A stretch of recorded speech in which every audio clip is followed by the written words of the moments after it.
হ্যাঁ বন্ধুরা, আমার ভাজিটা হয়ে গেছে। আমি নামিয়ে এনে পরিবেশন করে ফেলেছি তোমাদের সামনে। তোমরা দেখতে পাচ্ছ।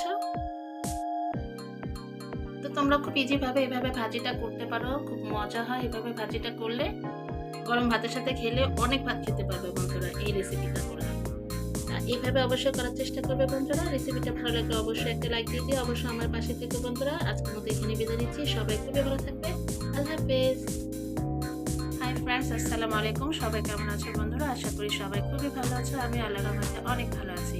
চলে এসেছি আজকে আরেকটি রেসিপি নিয়ে বন্ধুরা। আজকে হচ্ছে বাঁধাকপি আর হচ্ছে গাজরের ভাজি করব।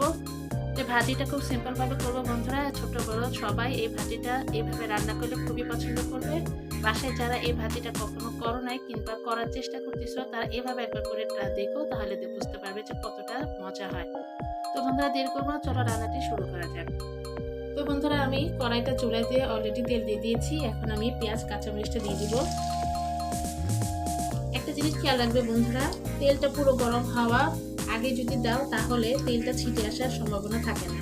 অনেকে নতুন বউ আছে যারা বিয়ে হয়েছে, নতুন নতুন রান্না শিখতেছে, তো তাদের ক্ষেত্রে বিশেষ করে দেখা যায় এই তেলটার ক্ষেত্রে অনেকটা ক্ষতি হয়ে যায়। কিরকম, তারা তেলটা খুব গরম করে তারপরে এই পেঁয়াজটা দিয়ে দেয়, তখন মনে করে ছিটে উঠে দেখা যাচ্ছে হাতে তেলের ছিটাটা পড়ে আসে, যার কারণে তেলে ছিটা পড়ার কারণে হাতটা পুড়ে যায়। তো তাদের জন্য একটা উপকৃত এই কথাটা যে একটু গরম কম হতেই এই পেঁয়াজটা দিলে ভালো হয়, তাহলে অন্তত ভয় থাকে না। সেটা শুধু নতুন যাতে বেরিয়েছে তাদের ক্ষেত্রে না, আমাদের সবার জন্য এটা অনেক উপকারী। অবশ্যই একটু গরম কম হওয়ার ক্ষেত্রে দিলে ভালো হয়।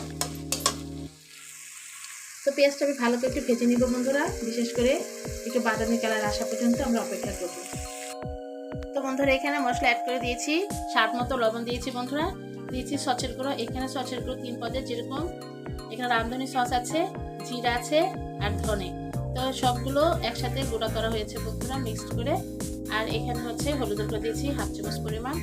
তো এখানে আর কোনো মশলা ইউজ করবো না বন্ধুরা, এই মশলা দিয়েই আমরা আজকে সিম্পল ভাবে এই ভাজিটা করবো। তো বন্ধুরা এখানে পেঁয়াজটা ভাজা হয়ে গেছে, এর থেকে বেশি একটা ভাজবো না বন্ধুরা, কেননা আমরা ভাজি যে করতেছি, ভাজতে ভাজতে কিন্তু এমনি অনেকটা ভাজা হয়ে যাবে। পেঁয়াজটা যদি আগে বেশি ভেজে ফেলে তাহলে কিন্তু পেঁয়াজের যে একটা রস স্বাদ সেটা আসবে না।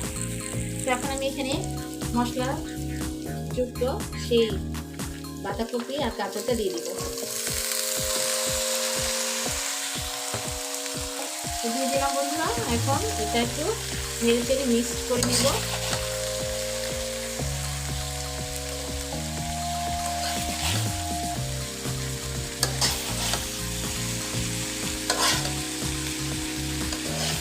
তো মিক্স করা হয়ে গেলে বন্ধুরা এটা ঢেকে দিব। ঢেকে দিলে অলরেডি এই বাঁধাকপি যে ভরে গেছে কড়াইটা, সেটা কিন্তু অনেকটা কমে আসবে, কারণ সিদ্ধ হলে এটার পরিমাণ কমে আসে বন্ধুরা। তো আমি এখন আর বেশি নাড়াচাড়া করবো না, এখন এটা আমি ঢেকে দিব। তো বন্ধুরা দেখো কতটা কমে গেছে, বাঁধাকপিটা মনে করো অনেকটা সিদ্ধ হয়ে কমে আসছে। তো বন্ধুরা দেখো এখানে একটু পানি উঠছে, নিচে দেখা যাচ্ছে।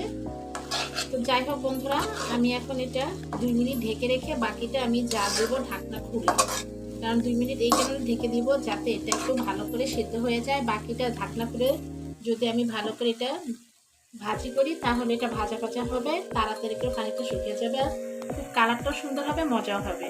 তো অবশ্যই দেখতে থাকো ভিডিওটা বন্ধুরা। যদি ভালো লাগে অবশ্যই অবশ্যই অবশ্যই কিন্তু একটা লাইক দিয়ে দিবে। আর অবশ্যই আমার নতুন চ্যানেলটিকে সাবস্ক্রাইব করে পাশে বন্ধু থেকে যাবে বন্ধুরা। পাশে থেকে বেল আইকনটা অবশ্যই অন করে দিবে, যাতে পরবর্তীতে যে কোনো ভিডিও আমি আপলোড করি না কেন তোমাদের কাছে সঙ্গে সঙ্গে নোটিফিকেশন চলে যায়।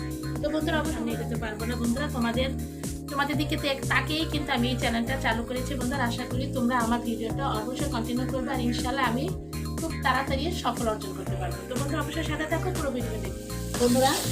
চুলার আঁচটা বাড়িয়ে দিয়ে জাস্ট এভাবে অনবরত এখন নাড়ছি, যাতে নিচে ভাজাটা খুব সুন্দর হয়, পুড়ে না যায়, সেজন্য সাথে থেকে কিন্তু নাড়াচাড়াটা করছি। তো ভাজিটা দেখো বন্ধুরা পুরা কড়াই কিন্তু হয়ে গেছিল। তো এখন দেখো ভাজিটা কতটুকু হয়ে গেছে। তো এইভাবে পারফেক্ট ভাবে, হ্যাঁ বন্ধুরা আমার ভাজিটা হয়ে গেছে। আমি নামিয়ে এনে পরিবেশন করে ফেলেছি তোমাদের সামনে, তোমরা দেখতে পাচ্ছ। তো তোমরা খুব ইজি ভাবে এভাবে ভাজিটা করতে পারো, খুব মজা হয় এভাবে ভাজিটা করলে।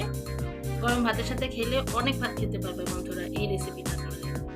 আর এইভাবে অবশ্যই করার চেষ্টা করবে বন্ধুরা। রেসিপিটা ভালো লাগলে অবশ্যই একটা লাইক দিয়ে দিও, অবশ্যই আমার পাশে থেকো বন্ধুরা। আজকের মতো এখানে বিদায় নিচ্ছি, সবাই খুবই ভালো থাকবে, আল্লাহ হাফেজ।